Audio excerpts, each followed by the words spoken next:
Muy bien. Aquí me dice la siguiente pregunta. ¿Cuál de los siguientes virus posee una cadena de ARN, ¿no? ARN doble en su núcleo? Es la pregunta, ¿no?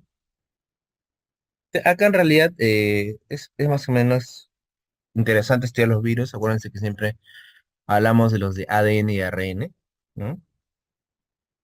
Los de ADN son los más breves, ¿no? Menos numerosos, en realidad no son tanto como los ARN, por eso siempre recomendamos acá estudiar los ADN, recordarlos, memorizarlos. Epanavirus, el parvovirus, los papopavirus, papobavirus, adenovirus, ¿no? Los POX y los herpéticos, ¿no? Todos los demás en realidad son ARN, ¿no? Todos son ARN. De los ADN, en realidad todos tienen una cadena doble, excepto el parvovirus, ¿ya? El parvovirus es el único que tiene ADN, pero una sola cadena. Y de los ARN, también todos, en realidad acá en el ARN, todos tienen una cadena simple, ¿ya? Cadena simple, excepto el reovirus. El reovirus sí tiene doble, ¿ok? Es el único. Vamos a mencionar a los otros de todas maneras, los de cadena simple. ¿Cuáles son, doctor?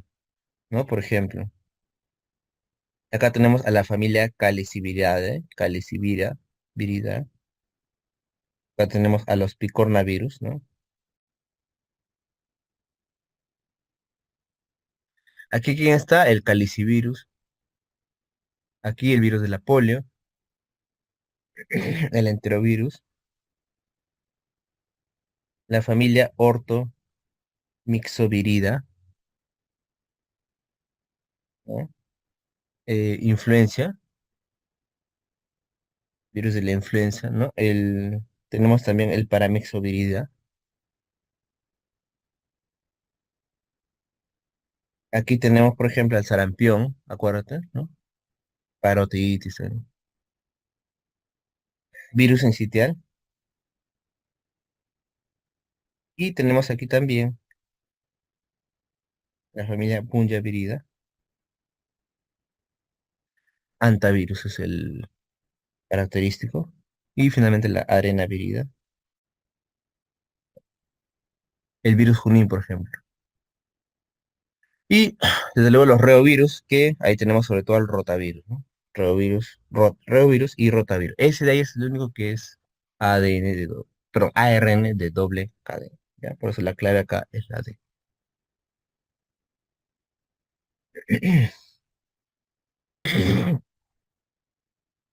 Y finalmente esta pregunta me dice, ¿no?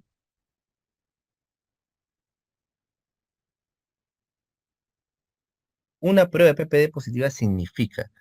Bueno, acuérdense que si bien es cierto, o sea, el Perú es un país pues endémico, ¿no? De tuberculosis, y por eso la PPD tiene cada vez menos importancia, pero en general la PPD a nivel de otros países, incluso también en Perú, se puede usar, ¿no? Como un criterio diagnóstico de tuberculosis. Ahora, ¿por qué se puede usar como un criterio diagnóstico? Porque obviamente me indica que el paciente ha tenido una infección por TB, ¿no? Por ejemplo, la alternativa me dice contacto.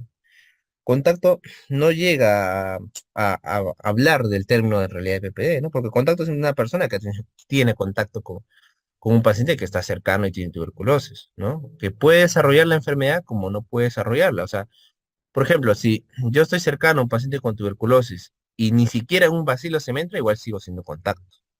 ¿Me entiendes? O sea, sigue siendo contacto. Entonces, la reacción del PP positivo no quiere decir que el paciente sea en contacto con tuberculosis, ¿no? No me descarta. O sea, si sale PP positivo, ¿puede ser un paciente infectado? Sí, sí. Que puede, o sea, que puede dar falsos positivos es una cosa, ¿no? Pero si me sale PP positivo, puede ser un paciente infectado. Entonces, la en realidad no me cumple con ese criterio, ¿no? Y también irnos al otro lado es un poco exagerado, ¿no? Por ejemplo, el diagnóstico de tuberculosis activa, ¿no? O una infección latente necesariamente. Lo que sí, en realidad la PPD me evidencia es que el paciente ha tenido una prima infección tuberculosa, ¿ya? Ha tenido la prima infección tuberculosa que ha despertado una reacción de linfocitos sensibles, que eso es justamente lo que la PPM mide, ¿no? Esta reacción, ¿no? Que el paciente tiene, ¿no? De induración, luego de horas, que el paciente tiene una induración, aumento que es justamente por la presencia de los linfocitos sensibles, ¿no? Acuérdate que es la prueba de tuberculina, que es dérmica. Ahora, la prima infección tuberculosa o la tuberculosis primaria, como quieras llamarlo, estos pacientes, el 90%, ¿no? Simplemente se cura espontáneamente. Acuérdate que puede formarse en algunos casos de pequeña población vacilar un granuloma y luego de aquí es totalmente destruido. En 5%, ¿no? En 5% sí origina una enfermedad, digamos. Y esto de aquí, pues puede verse, ¿no? Por ejemplo, el tema de la tuberculosis pleural, que yo, ¿no? Pero todo esto de aquí se habla de una infección, ¿no? De la tuberculosis primaria, o la prima infección. Ahora, en la mayoría de pacientes se cura, pero si le hace la APP puede salir positivo justamente porque me indica que el paciente ha tenido algún tipo ya de sensibilidad, ¿ya? Que también puede estar infectado, es correcto, ¿ya? También podría ser, pero no me hace el diagnóstico absoluto de una tuberculosis que en este momento esté activa. ¿Ya? Por eso que la mejor clave aquí sería la letra C, evidencia de una prima infección tuberculosa. Muy bien, eso ha sido todo por ahora, doctores, y ya nos veremos en otra ocasión. Pertenecen al área quirúrgica. Varón de 20 años sufre una quemadura con agua caliente en el antebrazo derecho. El examen se evidencian lesiones eritematosas, ampulares y dolorosas que padecen a la presión. ¿Qué medida terapéutica está indicada inicialmente? A ver, primero, te dice que la lesión es una lesión eritematosa y ampular. ¿Qué significa? Eritematosa y ampular y duele. Es una quemadura de segundo grado superficial, porque todavía palidece la presión.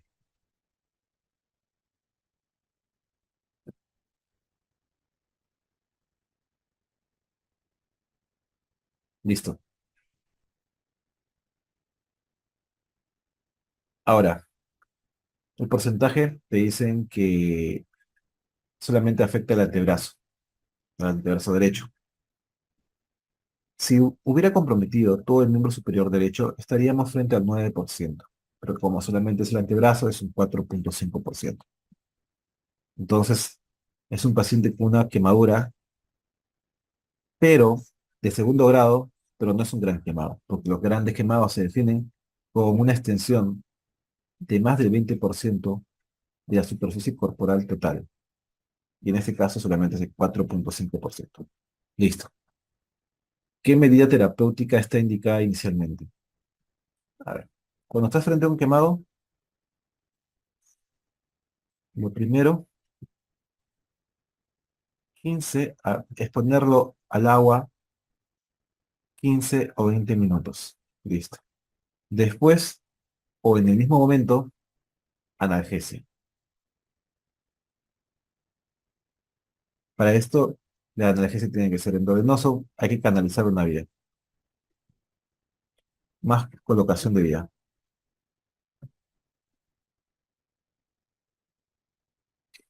Para iniciar una terapia, una hidroterapia. Después, no necesitas antibióticos porque en las primeras 48 horas la herida se considera estéril, no antibióticos. Ni antibióticos vía oral, ni endovenosos, ni sistémicos. Vacuna antitetánica.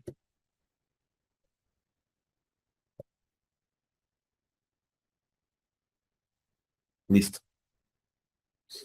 Pasadas las 48 horas, se valorará si necesita cubrir con algún antibiótico, si vemos algún tipo de signo de infección en la herida. Antibióticos antibióticos sistémicos, no es necesario. Aplicar antibióticos tópicos tampoco es necesario, porque ya les expliqué, herida estéril. Vacuna antitetánica, sí. La reposición hídrica, según la forma de Parkland, esto solamente se da en pacientes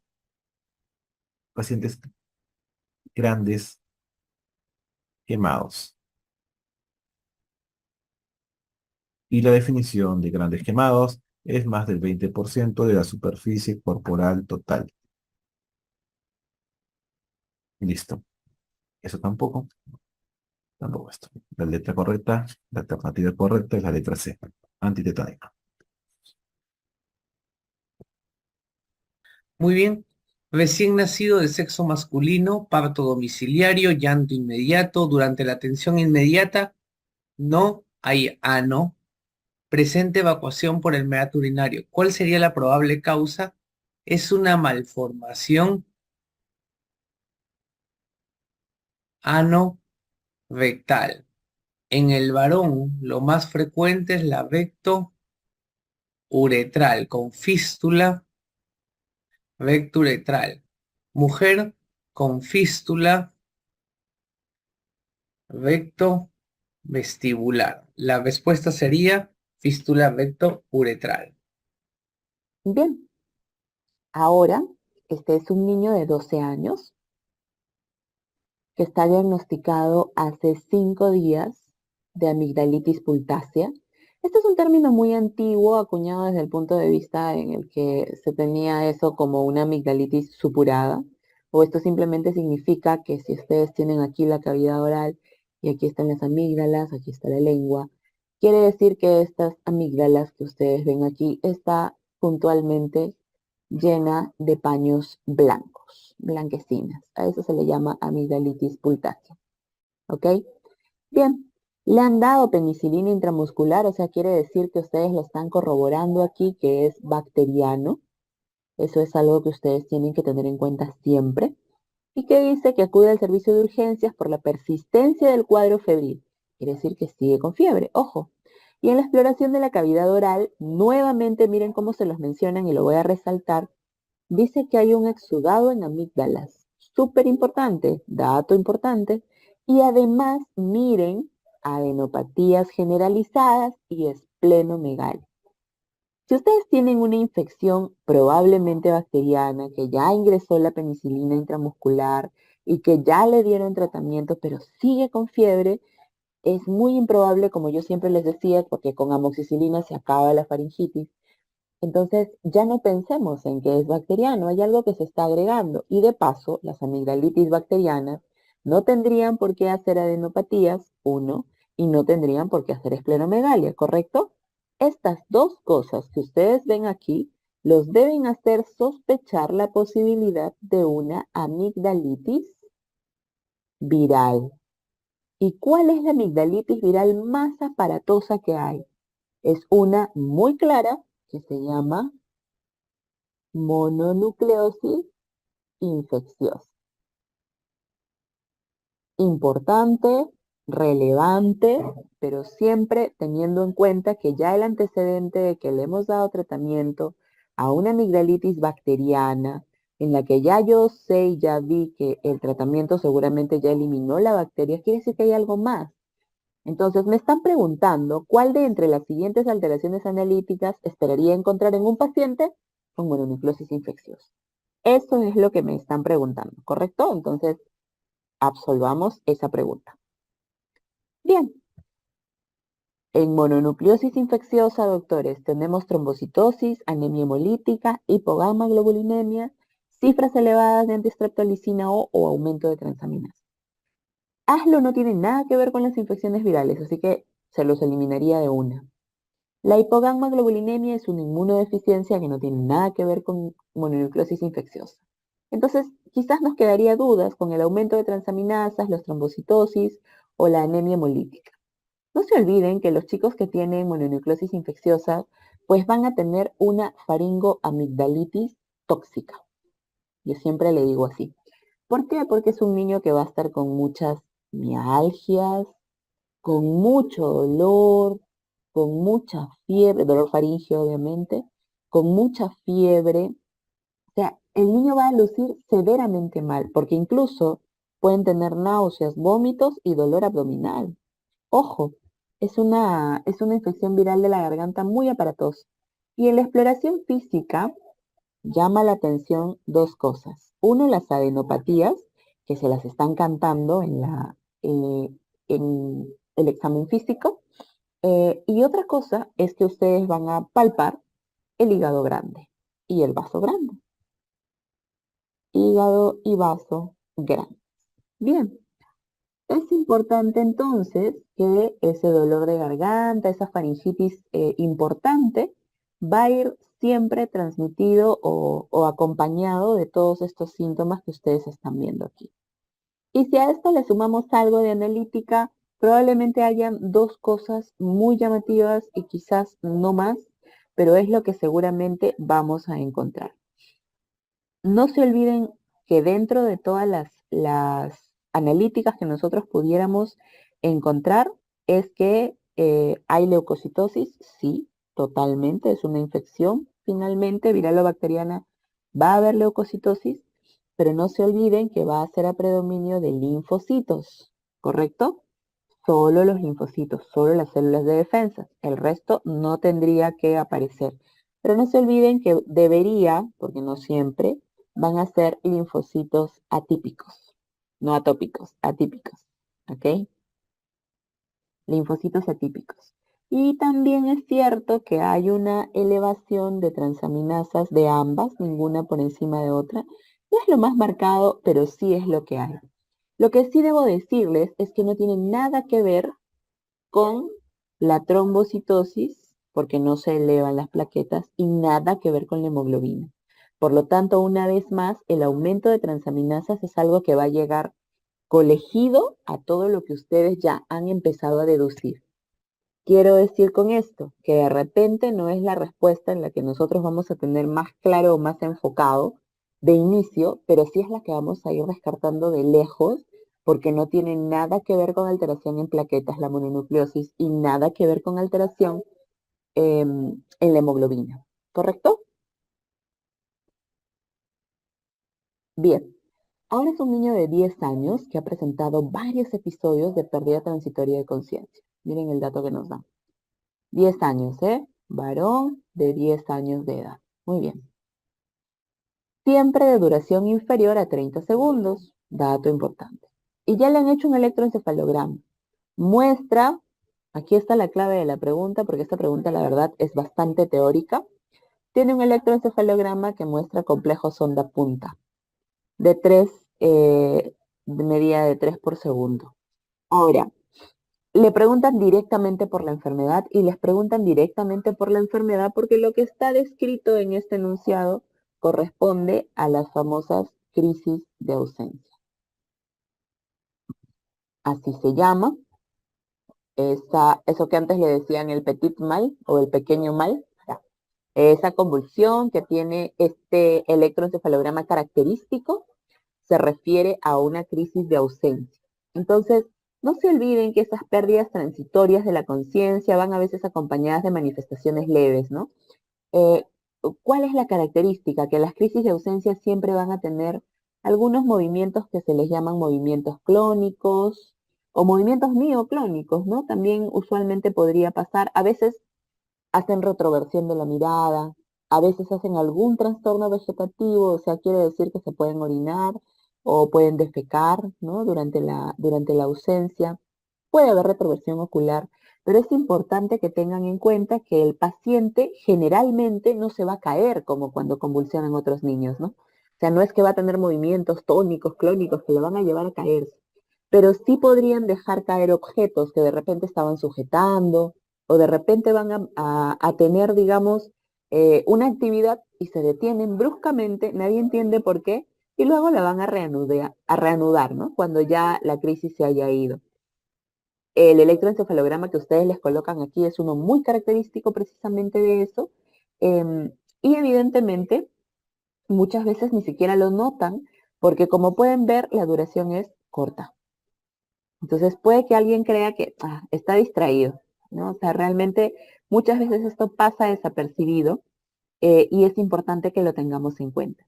Normalmente aparecen en niños mayores de 5 años, normalmente, y usualmente pues tienen un pico alrededor de la pubertad. Más o menos esa es la edad en la que se desarrolla este tipo de crisis. Y pues nos están preguntando puntualmente, más o menos, a qué me estoy refiriendo o cuál es la afirmación verdadera de una crisis de ausencia, porque eso es lo que me están preguntando, ¿correcto? Entonces, quedándome claro que es una crisis de ausencia, paso a revisar lo que dicen los denunciados. Aparece entre los 8 y 15 años de edad. Bueno, pubertad, yo creo que estoy dentro de rango, si me aprendo esto de que es en niños mayores de 5 años y que tiene que estar asentado en la pubertad, yo diría que sí, pero acá hay una aseveración. Dice, aparece entre los 8 y los 15 años. Entonces yo les he dicho que no, ¿no? El rango viene un poquito más de abajo, ¿no? No es tan alto. Entonces, digamos que no es tan exacto. Pero yo le pondría más bien este signo. Podría ser, no podría ser. La hiperventilación puede desencadenar este cuadro. La, hiper- la hiperventilación no puede desencadenar este cuadro. La hiperventilación desencadena ese cuadro.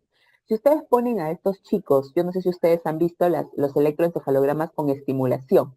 Por decirles, cuando hay chicos en los que se sospecha que hay una crisis convulsiva pagal, al niño lo levantan, lo paran o le empiezan a estimular cambios bruscos de temperatura para poder observar si hay alguna respuesta onda pico o onda punta en el electroencefalograma. Sucede lo mismo con las crisis de ausencia. Cuando yo la quiero desencadenar, le doy una bolsa a un niño o a quien fuera que yo quiera desencadenarle y lo hago hiperventilar. Y eso sí o sí me desencadena el cuadro. Al momento es la que yo diría es la más exacta. ¿Es más frecuente en los varones? No tiene nada que ver con varón y mujer, ahí sí yo lo tacho de una. ¿Son habituales episodios prolongados de confusión post-crisis? No, miren, en la misma pregunta les están diciendo que dura 30 segundos, no dura más. No llega ni siquiera a un minuto, nunca, son crisis muy cortas. Por eso les digo que las ausencias pasan desapercibidas. Durante muchos años se creyeron que eran niños distraídos y no se daban cuenta. ¿Es frecuente la caída al suelo del individuo? Menos, ¿no? Porque si solamente dura 30 segundos y lo único que consigue es perder durante ese momento la conciencia temporalmente, muy fugazmente, no estamos dentro del rango. Entonces, de lejos, una vez más, como siempre les digo, es la mejor respuesta. La primera es un poco ambigua, la verdad, si lo quisiéramos ver de esa manera. Entonces, de lejos, si yo digo que la hiperventilación desencadena el cuadro, estoy totalmente en lo correcto. Muy bien, vamos. Ahora nos hablan de intoxicaciones. Ok. Con respecto a las intoxicaciones, y nos está hablando de la intoxicación puntualmente, algunas cosas que tenemos que saber de la intoxicación por plomo, ojo, no pretendo que sean pues unos eruditos en esto, pero no se olviden que el plomo está en las baterías, el plomo está en las pinturas, durante muchos años también en algunos plumones, no se olviden, por eso siempre dicen libre de plomo, ¿se acuerdan? Pero también está pues en la gasolina. En general yo creo que baterías y pintura es algo con lo que nos tenemos que sociabilizar siempre para tenerlo claro. Normalmente, cuando nosotros tenemos intoxicación por plomo, nosotros normalmente vamos a tener consecuencias a largo plazo, ¿verdad? Pero si nosotros estamos hablando puntualmente de la intoxicación, pues vamos a tener consecuencias importantes. Una de estas consecuencias es el retraso de desarrollo psicomotor en niños.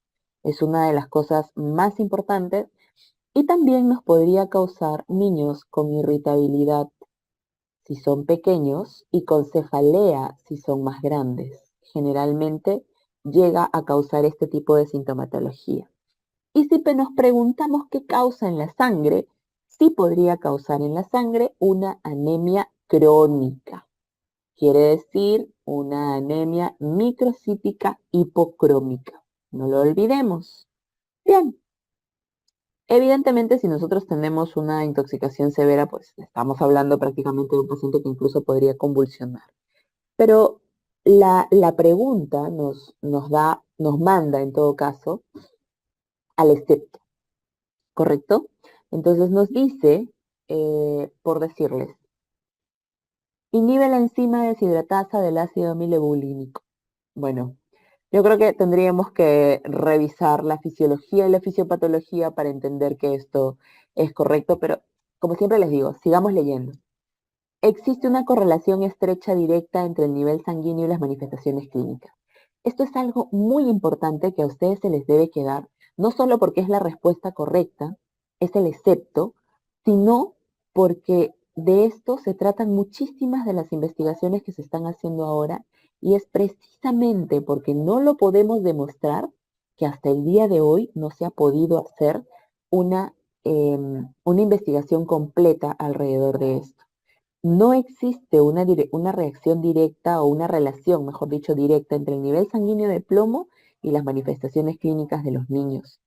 Normalmente nosotros decimos que los niños con niveles a veces superiores a los permitidos no tienen alteraciones clínicas aparentes y otros con niveles bajos tienen mucha sintomatología.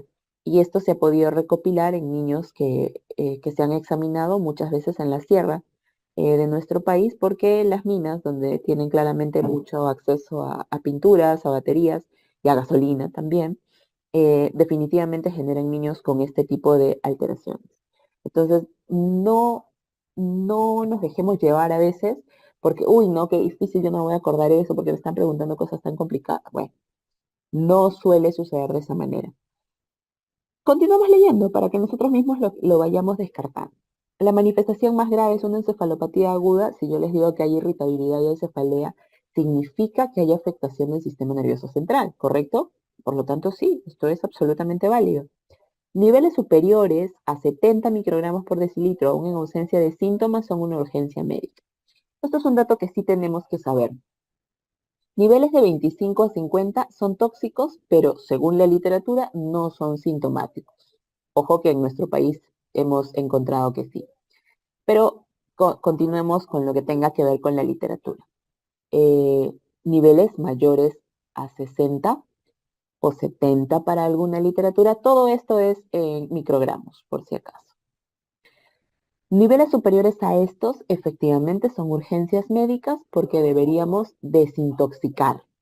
Y niveles por encima de 100 definitivamente son niños que tendrían que hospitalizarse para estudiar y para poder definir el tratamiento, el manejo, la quelación que necesite el paciente. Por si acaso, en nuestro país, en los estudios que se han hecho, se han encontrado niños con 100 sin manifestaciones y niños con 25 con manifestaciones. Lo que una vez más refuerza que la alternativa B es total y absolutamente el excepto. Pero continuemos.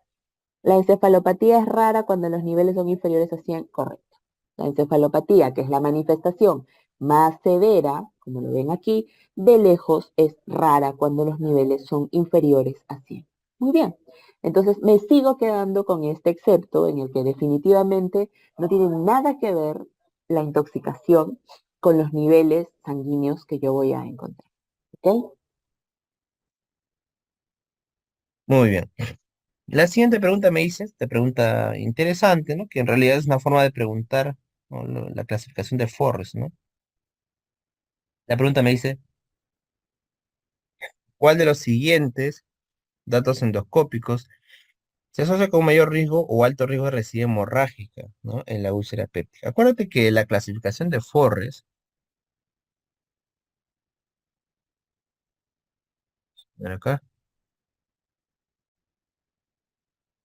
es una clasificación que normalmente me indica riesgo de recidiva y mortalidad, ¿no?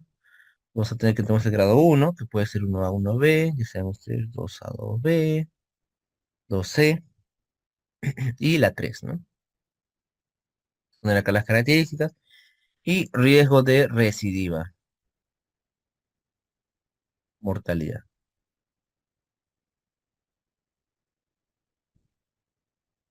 Entonces, aquí desde luego el uno es el peor, acuérdate, ¿no? El 1 es el peor. Sangrado activo, vamos a poner acá. Sangrado activo. En chorro, ¿no?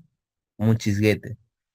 Este, 55% de riesgo de recidiva, mortalidad de 11, lo más alto, ¿no? 1B es sangrado activo, pero en Napa, ¿no? Como si fuera una película, ¿no? De una laguna que va creciendo, ese sangrado en Napa, ¿no? 55%, mortalidad tiene un aproximadamente 12%, ¿no? 2A es vaso visible sin sangrado, ¿no? En el 2A vemos el vaso visible, pero no sangra ya. 43% de recidiva, de que otra vez vuelve a sangrar, y 11% de mortalidad. 2B, coágulo, tenemos un coágulo que está adherido, 22% de recidiva, 7% de mortalidad. 2C es una mancha, ¿no? Una mancha plana en realidad, roja, 10%, y 3% de mortalidad. Y finalmente el 3 ya es una lesión, pero que tiene base limpia cubierta de fibrina, ¿no? O sea, se ve blanca, ¿no? Ya está una lesión. La fibrina ha coagulado absolutamente bien, 5% de recidiva y 2%, ¿no? Entonces, de las alternativas que presentan, ¿no? Por ejemplo, la B es una base de úlcera de fibrina, esa es la más benigna, ¿no? Pero me preguntan por la que tiene mayor riesgo de sangrado. Entonces, la C me dice base de la úlcera cubierta por un coágulo adherido, ¿no? Esa sería la de todas las que tienen mayor riesgo de sangrado, ¿ya? Entonces, la clave sería la C. Dato endoscopio. La fractura distal de la clavícula se asocia a la rotura del ligamento. ¿Qué tercio de la clavícula con mayor frecuencia se fractura? ¿Qué tercio medio? Es el lugar donde hay una fractura más frecuente de la clavícula.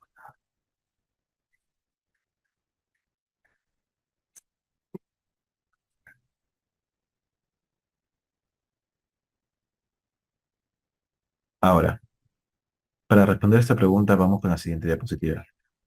Pero recordarles que a nivel clavicular, a nivel distal de la clavicular, vamos a encontrar dos grupos ligamentarios. La clave que nos dan acá es coracoclavicular. De la clavícula, en el tercio distal vamos a encontrar dos grupos ligamentarios. Uno es el ligamento acromioclavicular, que es la clavícula con el hueso acromial, y el otro es el grupo del ligamento coracoclaviculares.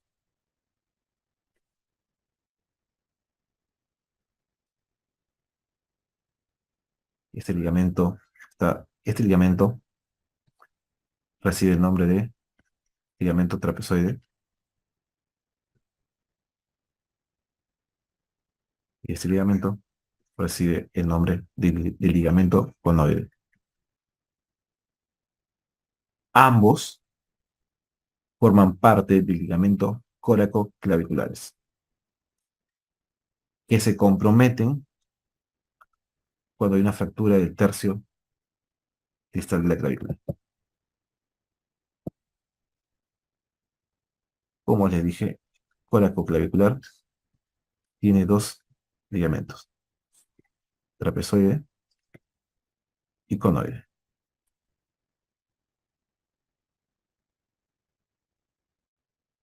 siendo estos los más frecuentes, más que el acromioclavicular.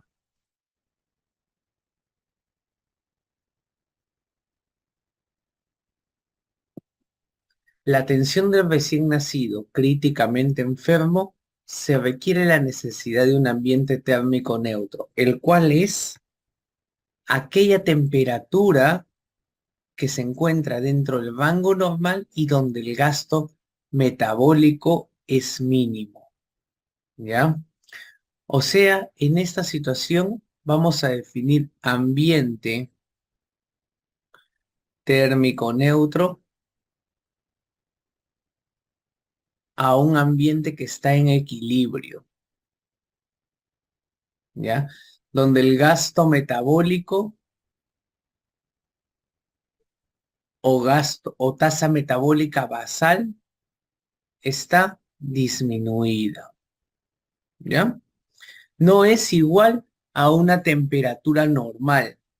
Por ejemplo, un niño con asfixia que tenga una temperatura normal va a ser más perjudicial. ¿Qué es lo que se tiene que hacer con el niño con asfixia perinatal? Bajar la temperatura a 33 a 34 grados centígrados para encontrar un ambiente térmico neutro. Sí, a ver, la dimensión de la calidad que se refiere a la confianza que genera la actitud del personal que brinda atención, demostrando conocimiento, privacidad, cortesía, habilidad para comunicarse e inspirar confianza, constituye el componente de. Entonces nos ponen estas alternativas, ¿no? Entonces aquí nos están mencionando calidad, ¿no? Dimensión de la calidad. Entonces esto es una pregunta de calidad. Ahora, calidad es un aspecto muy amplio. En realidad hay varias teorías, bueno, varias definiciones de calidad y perspectivas de calidad, ¿no? Ahora, la calidad lo podemos ver desde un punto de vista de satisfacción del usuario. Es una forma de ver la calidad también. Satisfacción del usuario. Es una forma. Si un usuario está satisfecho, significa que probablemente la atención que recibió fue de calidad. Es una forma de medir la calidad. Entonces, una forma de medir la satisfacción del usuario a nivel salud es a través de la herramienta que se llama CERQUAL. No CERQUAL, no. Ahora, esta herramienta se utiliza para determinar el nivel de satisfacción que es, con respecto a la calidad que percibe el usuario, ¿no? Para eso sirve este CERQUAL. Ahora, este CERQUAL tiene dimensiones que mide, ¿no? Las dimensiones que mide este CERQUAL, que mide la calidad, es la fiabilidad.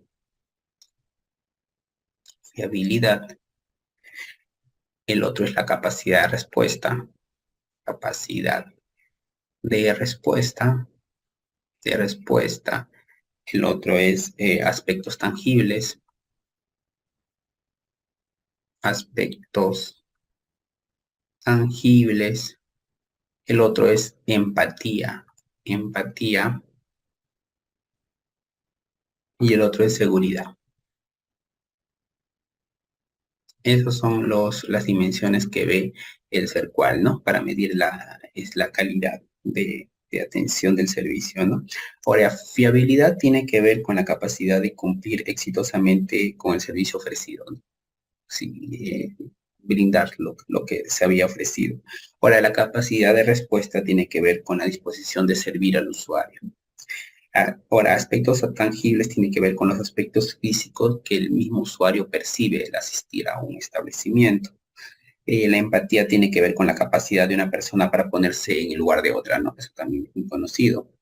Y seguridad tiene que ver con la confianza que genera la actitud del personal, ¿no? Que brinda la prestación de salud, demostrando conocimiento, cortesía, habilidad o inspirar confianza, ¿no? A eso tiene que ver la dimensión de seguridad, ¿no? Seguramente uno también lo ha vivido cuando se va a atender con un profesional de la salud.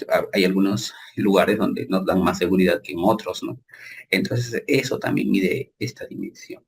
Entonces, por lo que les acabo de mencionar, esta característica que mencionan se refiere a la dimensión de seguridad. Ya, entonces, eso también. Ahora, ustedes dirán, ¿y por qué asocié la pregunta con el CERQUAL? Ustedes dirán, ¿no? Porque también hay otras dimensiones de la calidad que seguramente han revisado. Tiene que ver mucho con las alternativas que me muestran, ¿no? Si las alternativas que me muestran en esta pregunta corresponden justo a las dimensiones que mide el CERQUAL, entonces uno diría, esta pregunta está dirigida al CERQUAL. Entonces, por eso les he hecho esta explicación y recordatorio en qué consiste el CERQUAL. Entonces, por eso aquí la respuesta es la alternativa D.